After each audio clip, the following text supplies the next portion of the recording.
aparece Salmo 91, verso 1 y verso 2. Yo lo voy a leer en la Nueva Traducción Viviente porque me encantó. De hecho, basado en este verso de esta versión, hoy día, ¿verdad?, vamos a tener el mensaje precisamente que le intitulé Los que viven al amparo del Altísimo. La palabra de Dios dice de esta manera, en el nombre de Jesucristo: los que viven al amparo del Altísimo encontrarán descanso en la sombra del Todopoderoso.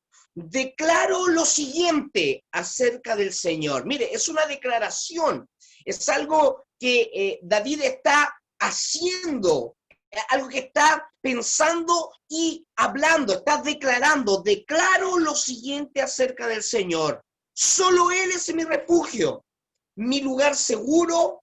Él es mi Dios y en Él confío. Son acciones, no emociones. Así he intitulado, ¿verdad?, este mensaje del día de hoy. Son acciones y no emociones. ¿A qué me refiero con esto? Me refiero precisamente cuando usted comienza a leer este salmo en esta versión que a mí me encantó, la Nueva Traducción Viviente.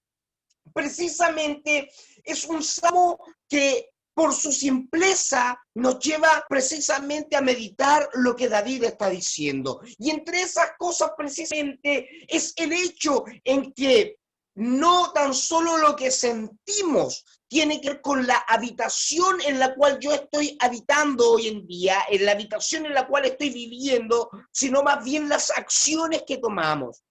Podemos sentirnos muchas veces cercanos a Dios, pero nuestras acciones muchas veces nos alejan de Él. Podemos muchas veces sentir que estamos lejanos a Dios, pero nuestras acciones nos llevan a estar más profundamente relacionados con Él.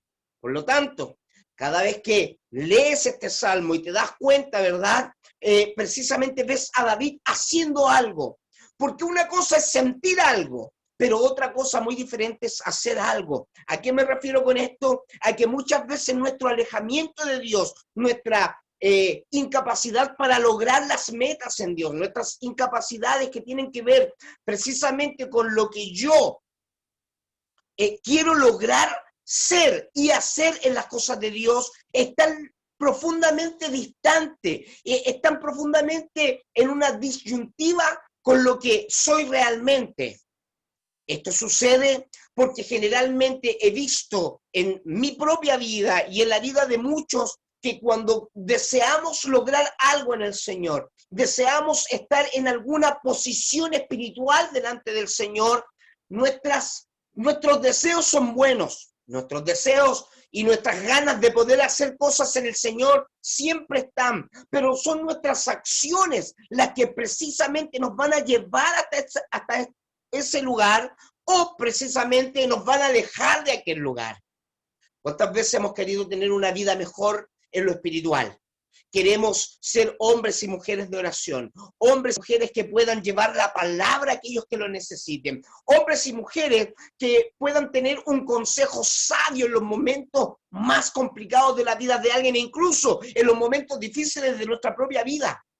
Sin embargo, a pesar de tener esas intenciones maravillosas, que Dios las aprueba, que Dios, ¿verdad?, está contento cuando sentimos de esa manera, nos damos cuenta que no logramos estar precisamente en el lugar que queremos estar y que Dios ha preparado para que estemos, porque Él te asegura, hermano, Dios tiene un plan para ti, hermana. Dios tiene un lugar especial para ti, un lugar en su obra, un lugar en un propósito en tu vida, para llenar tu corazón de alegría y de felicidad tocante a lo que haces en esta vida. Muchos pasan por esta vida y solamente es como el viento, es como una hoja, ¿verdad?, que se la lleva el viento, sin dejar huella, sin dejar una marca profunda, ni siquiera en sus seres más cercanos. Sin embargo, aquellos que conocemos al Señor y que nos hemos esforzado en hacer algo por la obra del Señor, no tan solo lo hemos deseado, sino que lo hemos declarado y lo hemos hecho. Habitar es algo maravilloso. Yo no habito en su hogar. Muchas veces yo voy y lo visito, ¿verdad? Usted me atiende con un tecito rico, con algo, ¿verdad?, que ha preparado. Bueno, de hace tiempo que no me invitan, ¿eh? Así que ojo con eso. No, broma. Pero ¿Qué pasa? Yo no habito en su casa, yo lo visito a usted. Usted me visita a mí. Alguien que habita es alguien que vive, alguien que cohabita, alguien que está constantemente en una relación. Pero para establecer una relación, amados hermanos, no basta con una buena intención. Hay que tener comunicación, hay que hacer pequeños actos, pequeños gestos que nos lleven, ¿verdad?, a que la comunicación y para que la cohabitación se produzca de forma eficaz. Cuando solo nos quedamos en la intención, precisamente no vamos a lograr el propósito para el cual, ¿verdad?, estamos trabajando o queremos, ¿verdad?, hacer. No vamos a lograr el propósito que Dios tiene precisamente para nuestras vidas. Sin embargo, cuando comenzamos a dar actos de fe, a hacer actos de fe, a realizar, ¿verdad?, aquellos pequeños cambios que nos van a llevar, ¿verdad?, a unos grandes cambios, es cuando precisamente podemos de una o de otra manera lograr el propósito en nuestras vidas. Este salmo es hermoso. El que habita al abrigo del Altísimo morará bajo la sombra del Omnipotente. Diré, es decir, proclamaré, declararé que Él es mi esperanza, Él es mi ayuda, Él es mi socorro, Él es aquel que me va a sostener cuando vengan, ¿verdad?, las plagas, cuando venga la mortandad de noche, ¿verdad?, el espanto de día. Precisamente el Señor va a ser mi escudo, pero primero Él es mi habitación. Llegué a cohabitar con Él. Llegué a establecer una relación con Él. El gran problema de los cristianos de hoy en día es que se han dejado, ¿verdad?, envolver por el deseo, por el querer, por el anhelar, pero no por el hacer. Y el hacer precisamente es lo que va a marcar la diferencia, porque la fe es importante, pero Pablo nos recuerda que la fe sin obra es muerta, es vacía, es solamente decir, es solamente anhelar, es solamente querer llegar a, pero no es llegar. La fe que actúa, la fe que hace, la fe que rompe, ¿verdad?, lo letargo que de repente se vuelve en nuestros cuerpos, nuestras mentes, nuestras vidas espirituales. Es aquella fe que va a lograr precisamente estar en la cohabitación, bajo el abrigo del Altísimo. ¿No te has preguntado alguna vez por qué precisamente los problemas siguen ahí? ¿Te has preguntado alguna vez por qué el mismo problema hace 5, 10, 15 años, 20 años y no has podido vencerlo? Precisamente se debe a que tú no has madurado en tu relación con el Señor. No has madurado en tu búsqueda de la presencia del Señor, en tu búsqueda de aquel propósito que Dios tiene para tu vida. Porque hay un propósito, hermano. Dios te creó con un propósito. Dios te creó para poder lograr alguna cosa maravillosa en tu vida que no tan solo servirá al reino, sino que servirá también a tu vida. Va a llenarte precisamente de aquel anhelo, de aquel levantarte en la mañana sabiendo que tienes, ¿verdad?, algo que hacer. ¿Cuántos hoy en día no quieren ni siquiera levantarse de la cama? Veo por ahí, ¿verdad?, algunas caras con ojeras. Veo algunas caras que han dormido más de lo normal. Y no es verdad que llegó al desarrollo al niño de 45 años. No. No es que le llegó la pubertad a la niña de 50 años. Simplemente, muchas veces, el quedarnos acostados en la cama por largos momentos es porque no tenemos algo más importante que hacer. Y eso, querido hermano, y eso, querido amigo, y eso, querido joven, está muy relacionado con el propósito y la perspectiva que tú tienes para tu vida, con lo que quieres lograr para tu vida. Usted no va a lograr esa carrera, querido hermano, querida hermana, durmiendo hasta las 3 de la tarde. No va a lograr ese ascenso llegando tarde al trabajo. Usted no va a lograr, ¿verdad?, comprar aquel vehículo esperando a que Dios, ¿verdad?, lo va a hacer caer del cielo. No. Hay que poner precisamente el hacer, la voluntad, el trabajo necesario para llegar a lograr aquello que estamos deseando. Así también en las cosas de la fe. Usted puede mantenerse por años por años, ¿verdad? Siendo un niño espiritual, no alimentándose, no creciendo, no haciendo la obra del Señor. Y eso no va a significar que otros vayan a ser afectados, tal vez de alguna manera, pero el peor perjudicado es usted, porque Dios puede hacer lo que ha planeado hacer con usted, con otra persona. Por lo tanto, el que más perjudicado es aquel que no ha cumplido su propósito y no cumple su propósito en el Señor. Póngase a pensar, ¿cuántos años está en la misma situación espiritual, en el mismo nivel espiritual, en el mismo tedio espiritual, en la misma repetición una y otra vez, en un círculo vicioso espiritualmente hablando? Y no ha crecido, o no ha crecido, hermano, usted. Porque, hermanas, ahora, la obra del Señor para la mujer no es tan solo, ¿verdad?, estar orando calladita, ¿verdad?, detrás y que nadie la vea y que aquí déjenme a mí. La obra del Señor requiere mujeres valientes, Déboras, Esther, Tamar, que se levanten, Séforas que se levanten a poder proclamar de que en Cristo también hay un lugar especial y propósitos en la mujer, en los jóvenes, en los niños y en cada uno de nosotros. Por lo tanto, debemos entender que este salmo, en esta versión que a mí me encanta, la Nueva Traducción Viviente, nos invita a hacer, a declarar, a poder establecer en nuestros pensamientos el constante ejercicio de estar diciendo en el Señor todo lo puedo, o como Pablo lo declara, todo lo puedo en Cristo que me fortalece. Cuando estamos, ¿verdad?, en este espíritu, en este querer y en este hacer, porque la Biblia enseña que en Dios está el querer, pero no tan solo el querer, sino que también el hacer. Precisamente cuando comenzamos a ganar nuestras batallas. En el índole que sea, hermano. Tal vez en tu batalla espiritual, en tus temores, tal vez en la situación laboral, tal vez en la situación matrimonial. Yo no sé cuál sea la situación, pero sí sé que cada una de las situaciones que nosotros vivimos tienen dos perspectivas. La perspectiva en la cual yo voy a fracasar o la perspectiva que Dios quiere para ti, en la cual tú vas a tomar esa situación que estás viendo y la vas a transformar precisamente en lo más importante que Dios tiene, el cumplimiento de su propósito en tu vida.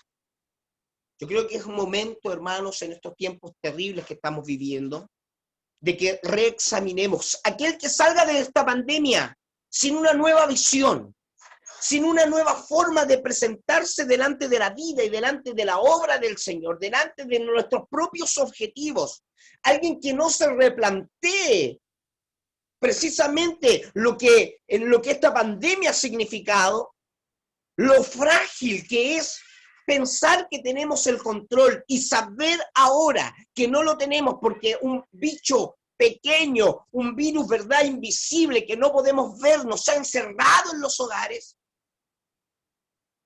Salir de esta pandemia, salir de lo que el Señor nos ha querido mostrar, que no tan solo se trata de 4 paredes, que no tan solo se trata de construir un hermoso templo y que el Señor nos permita construir nuestro hermoso templo, sino que se trata de poder alcanzar almas de una o de otra manera. Yo muchas veces me he puesto a pensar, y por ahí hemos escuchado algunas veces de que esto es del diablo y que aquí el diablo, ¿verdad?, está haciendo que las iglesias se cierren y cosas por el estilo. Alguien osa decir, dijo Jeremías en el libro de Lamentaciones, que lo bueno y lo malo no viene de parte del Señor.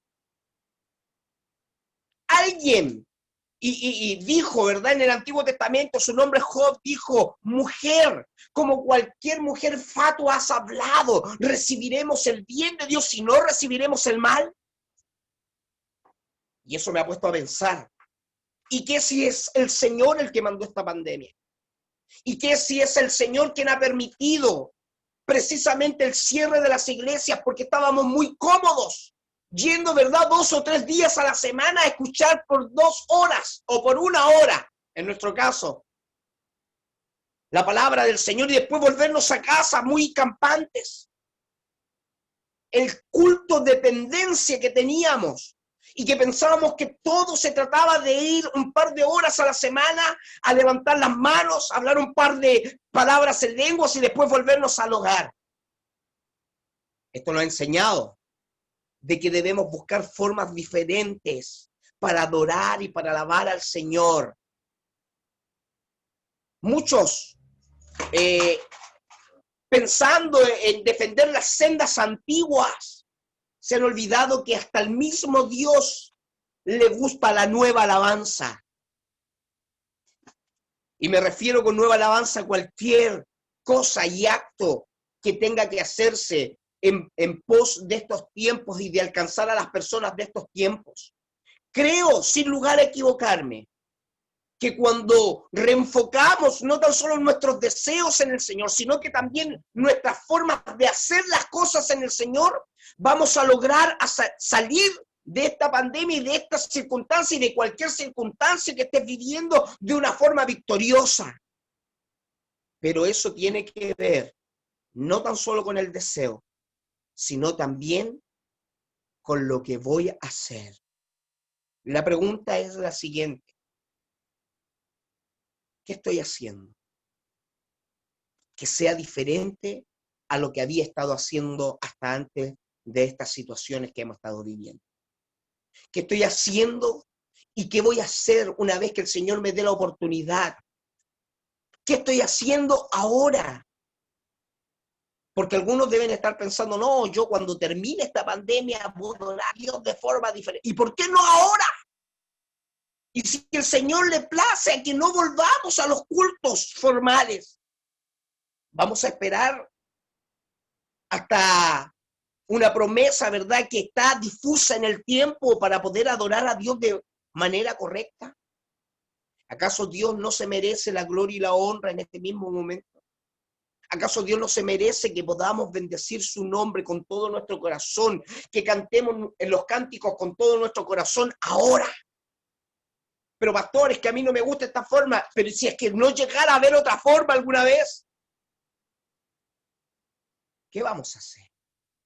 No tan solo qué deseamos, ¿qué vamos a hacer? Me llamó la atención. Sin embargo, hoy día, las últimas palabras de este verso son palabras que también tocan el corazón. ¿Qué te parece, hermano? ¿Qué te parece, hermana? En este día, hoy, que declaremos, que proclamemos, que digamos y que aprovechemos, ¿verdad?, para decírselo a alguien también, no tan solo decirlo interiormente, sino que decírselo a alguien, compartirlo con alguien, decirle a alguien, ¿verdad?, pensamientos como los que David estaba diciendo, como David particuló en estos dos primeros versos del Salmo 91, independientemente de la situación en la que estés viviendo o el problema, ¿verdad?, podamos esforzarnos y decir verdad y hacerle creer a nuestra mente, porque nos esforzamos mucho, ¿verdad?, por no dejar meter pensamientos que sean ajenos a Dios, pero también debemos esforzarnos a introducir pensamientos que también sean favorables a Dios, porque muchas veces nuestra mente solamente tienen pesares, quejas. Ahí es cuando debemos forzar a que la fe entre en nuestras mentes y en nuestros corazones. ¿Cuál es la situación? Piénsala en tu corazón, piénsala en tu vida. Situaciones como un virus, situaciones como alguna inestabilidad en la economía mundial. Debemos ser conscientes de que durante todo este tiempo el Señor no nos ha abandonado.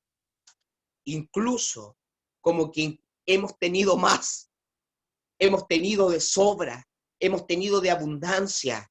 Pero si esa situación del virus o la situación matrimonial, o la situación, ¿verdad?, que estás pasando hoy en día económica, o la situación tal vez de enfermedad que estás pasando, está robando tu calma, ¿qué tal? ¿Qué tal si encontramos, como David dijo en la declaración, diré yo al Señor, proclamaré esto, lo diré y lo haré, que Él es mi refugio, que Él es mi lugar seguro, que Él y solo Él es mi Dios y que en Él y solo en Él confío. ¿Qué tal si lo hacemos? Quiero invitar a que cierres tus ojos un momento. Ahí donde estás, viviendo la situación que estás viviendo. Y con el anhelo que yo sé que tienes en tu corazón, para que oremos al Señor y que transformemos ese anhelo en acciones, en hacer lo que Dios nos ha mandado hacer. Y que tú sabes que Dios te ha mandado que tienes que hacer. Padre, te damos gracias en esta hora por haber oído tu consejo, Señor, el cual nos insta no tan solo a tener el deseo de hacer algo, sino también al poner los pies, Señor, en marcha para hacerlo. Cuando Israel tuvo que cruzar el Jordán, el Señor le dijo al siervo, ¿por qué te detienes? Dile al pueblo que marche. Y el mar estaba ahí, ¿verdad? Ahí estaba el agua, no se podía cruzar tal vez, pero sin embargo, cuando se da el primer paso sobre aquellas aguas, el mar, el río Jordán también se abrieron de par en par. Es Señor, y haznos entender que hasta que demos los primeros pasos en la fe, que precisamente vamos a poder ver que los milagros comienzan a suceder en nuestras vidas. Te pedimos la valentía para poder lograr, Señor, pasar del estado ingenuo e infantil del deseo al estado maduro de hacer la obra del Señor, confiando en que tú, Padre, y solo tú nos llevarás de victoria en victoria. Te lo pedimos en el nombre de Jesucristo. Danos fortaleza, danos, Señor, la capacidad de poder lograr madurar después de tanto y tanto que nos has enseñado. En el nombre de Jesucristo, amén y amén. Dios les bendiga, les abrazo, un abrazo de codito a cada uno de ustedes. Dios les guarde.